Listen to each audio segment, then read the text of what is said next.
बात वर्णन की गई है। ब्रह्मा जी के वचनों को प्रमाण माना गया है,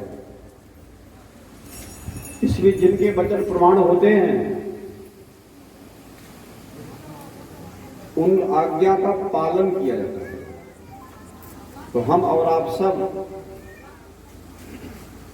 सृष्टि के संपूर्ण मानव उसी परंपरा के हैं जो यज्ञ में जीवन व्यतीत करने वाले, धर्म में जीवन व्यतीत करने वाले और अपने अभिष्ट कामनाओं की पूर्ति करने वाले मनुष्य इस पृथ्वी पर श्रेष्ठ है।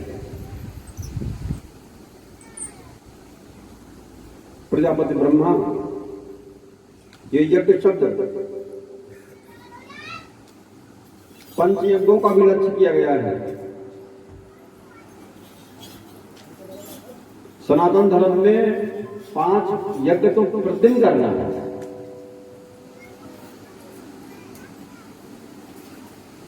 जिन्हें बोलते हैं पंच यज्ञ, उन सभी शास्त्रीय सत्कर्मों में और सब धार्मिक क्रियाओं से संपादित होते हैं। कोई भी यज्ञ एक विधि से होता है, एक विधान से होता है। विधि पूर्वक तुम जो कर्म करोगे वो आपके संपूर्ण कर्म यज्ञ हो जाएगा। खेती भी करना है तो वो भी विधान से करना है कि पहले जुताई करना है, खेत को नरम करना है, और समय है कि किस समय पर क्या बोना है। तो समय निर्धारित है कि उसी समय बुआई करना है, फिर खाद पानी करना है, फिर अंत में कटाई करना है उसी समय। यही प्रक्रिया बहुत अनाद काल से चल रहा है। ये प्रक्रिया अभी कोई नई चालू नहीं है, अनाद काल से चल रहा है। और ये इसी प्रकार से हमारी परंपरा है, जो आपकी परंपरा है, ये चलता रहेगा। यज्ञ का मनुष्यों के साथ बड़ा संबंध है। इसलिए सृष्टिकर्ता ब्रह्मा ने इस सृष्टि को सुचारू रूप से चलाने के लिए, आपका घर सुचारू रूप से चले, आपका परिवार सुचारू रूप से चले, आपका शरीर भी सुचारू रूप से चले, समाज, राष्ट्र, देश और संपूर्ण विश्व और संपूर्ण ब्रह्मांड सुचारू रूप से चले। अगर ये ब्रह्मांड सुचारू रूप से नहीं चलेगा तो हम और आप सुरक्षित नहीं रह पाएंगे। हमारे और आपके सुचारू रूप से चलने के पीछे ये संपूर्ण ब्रह्मांड जो ईश्वरीय व्यवस्था के अनुसार चल रहा है, वो धर्म पूरक चल रहा है, मर्यादा पूरक चल रहा है। और हमें आप सब लोगों को भी उसी परंपरा के अनुसार यहाँ के सारे व्यवहार करना है, सारे कर्म करना है। लेकिन वो तो सृष्टि को सुचारू रूप से चलने के लिए और भरण पोषण भी करना है। ब्रह्मा जी ने कहा कि संपूर्ण जीव जितने पैदा हुए उनका भरण पोषण भी होना चाहिए। तो भरण पोषण करने के लिए कृषि है, खेती के लिए आज्ञा दी गई है। वेद कहता है अन्नम बहु कुर्वी, वेद ही कहता है कि भाई बहुत सा अन्न पैदा करो, दूसरों को भी खिलाओ, आप भी खाओ। तो वेद कहता है कि बहुत सा अन्न पैदा करो भरण पोषण करने के लिए। और भरण पोषण के लिए अन्न किया जाएगा तो 5 श्रेणी की प्राणियों का परस्पर संबंध है। 5 प्रकार के प्राणियों का परस्पर संबंध है, ये ध्यान रखना। एक देवताओं से हमारा तुम्हारा संबंध है। कैसे संबंध है? हमारे सबके नेत्र अलग अलग हैं और हमारे सबके नेत्रों का देवता सूर्य देवता है। अगर सूर्य नहीं होगा तो हम तो अपने शरीर को भी नहीं देख पाएंगे, अपनी उंगली भी नहीं देख पाएंगे, कोई सामान कोई रूप का ज्ञान ही नहीं होगा नेत्र के बिना। पर नेत्र को प्रकाशित करने के लिए सूर्य जरूरी है, सूर्य देवता होता है। हमारे सबके कान से सुनाई पड़ता है, लेकिन ये आकाश होना जरूरी है। कान का देवता कौन हुआ? आकाश। इसी प्रकार से वाणी का देवता अग्नि हुआ।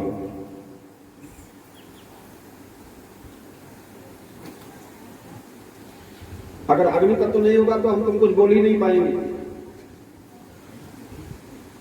पैरों में गति देने के लिए विष्णु हैं और हाथों से कर्म करने के लिए उसका देवता इंद्र है, और प्रजनन करने के लिए संतान परंपरा को आगे ले जाने के लिए उसका देवता ब्रह्मा है।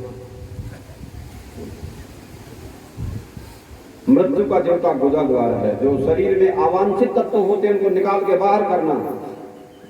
अगर शरीर में मल जमा हो जाएगा तो, अगर शरीर में गंदगी जमा हो जाएगी तो रोग होना है। तो कैसे हमारे शरीर की मशीन की कैसी व्यवस्था है कि हम जो खाते हैं उसका जो उपयोगी भाग है वो हमारे अंदर रह जाता है, सार रूप, और बाकी सब मल के रूप से बाहर निकल जाता है। ऐसे सृष्टि में जो भी अवांछित है उसको निकाल के बाहर करना, ये क्या मृत्यु देवता का खाता है।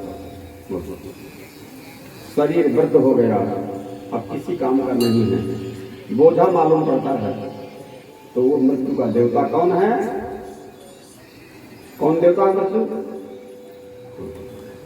तो मृत्यु देवता का एक कार्य ही है कि जहां जहां अवांछित तत्व है उसको निकाल के बाहर करना। तो इन सब बातों को ध्यान में रखना है। 5 के साथ मनुष्य का विशेष संबंध है।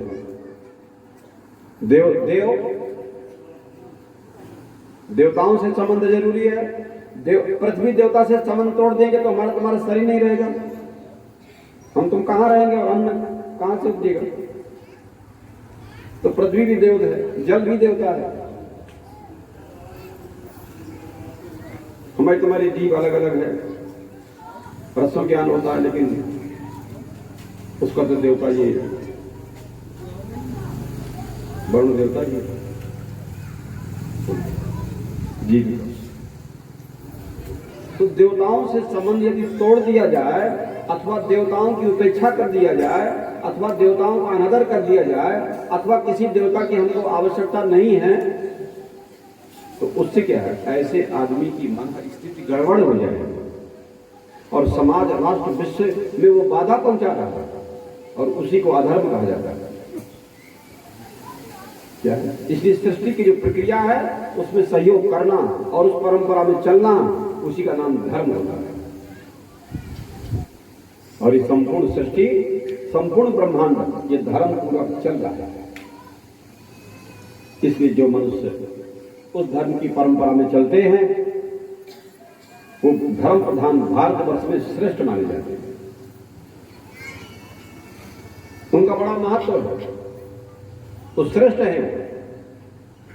तो देवता, पंच देवता जरूरी होता है। पहले देवता पितर, हमारे तुम्हारे पितर नहीं होते तो ये शरीर कैसे आता है? तो उन पितरों का साथ तर्पण करना पड़ता है, उनके लिए भी यज्ञ में सहयोग करना पड़ता है। पितर देवता, और मनुष्य भी, और अन्य प्राणी, अन्य दूसरे प्राणी भी सहयोगी हैं। हमारा बड़ा संबंध है परस्पर एक दूसरे के साथ में। देवता समस्त संसार को जो इष्ट भोग है, जो हमारे तुम्हारे शरीर के लिए आवश्यक है, उन भोगों को देवता देते हैं।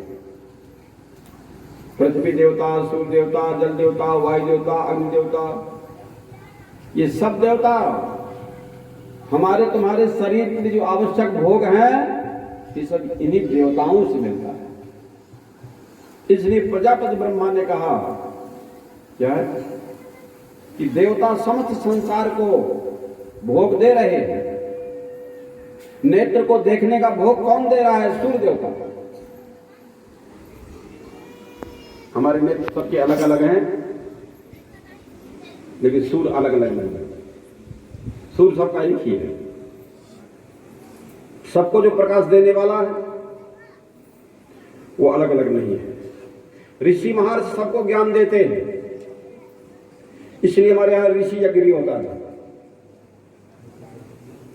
पितर लोग संतान का भरण पोषण करते हैं और सभी पितर लोग अपने बच्चों, अपने संतानों का हित चाहते हैं।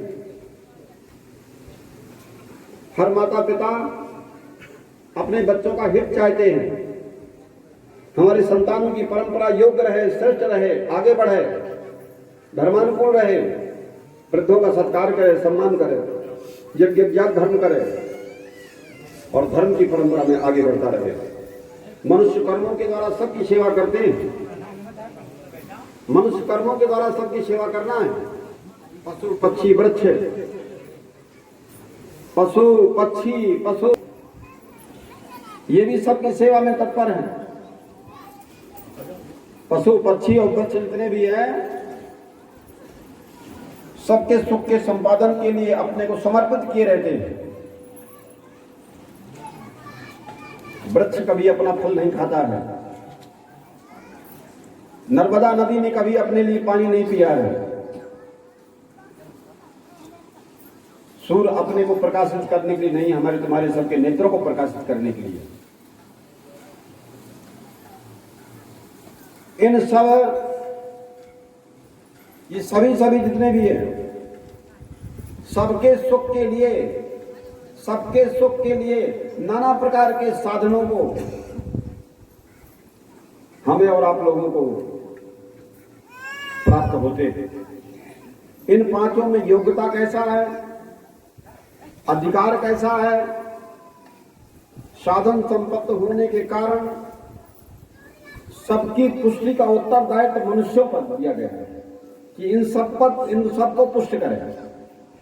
देवताओं को ध्यान रखे, पितरों को ध्यान रखे, ऋषियों को ध्यान रखे, मनुष्यों को ध्यान रखे और अन्य पशु पक्षी प्राणी पेड़ पौधों को भी ध्यान रखे। ये मनुष्य की जिम्मेदारी है। बड़े भाग मानुष तन पावा, सुर दुर्लभ सब ग्रंथ निगावा, साधन धाम मोक्ष करि द्वारा, पाय न जई परलोक समारा। बड़े भाग पाइए सत्संगा, विनय प्रयास होत भव भंगा। मनुष्य जी वनस्पति पर श्रेष्ठ ध्यान रखना है। मनुष्य शास्त्रीय कर्मों के द्वारा, मनुष्य शास्त्र सम्मत कर्म के द्वारा धर्म पूर्वक सबकी सेवा करे। पंचमहायज्ञों से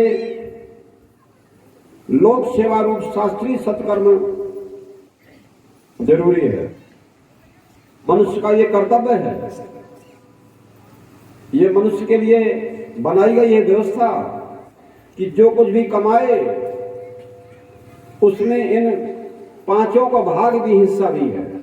देवताओं का, ऋषियों का, पितरों का, पेड़ पौधों को सुरक्षित रखने का, औषधियों वनस्पतियों को भी जीवित रखने का, इन सब पर, क्योंकि उस सबकी सहायता से और सबके सहयोग से आदमी कमाता है।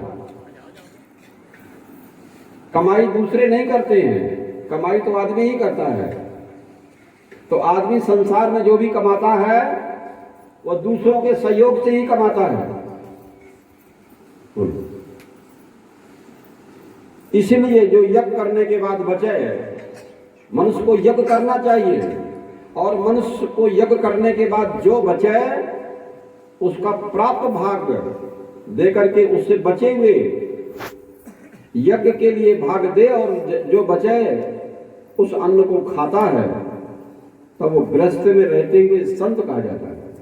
गीता में वर्णन किया गया है 3 अध्याय में। क्या है?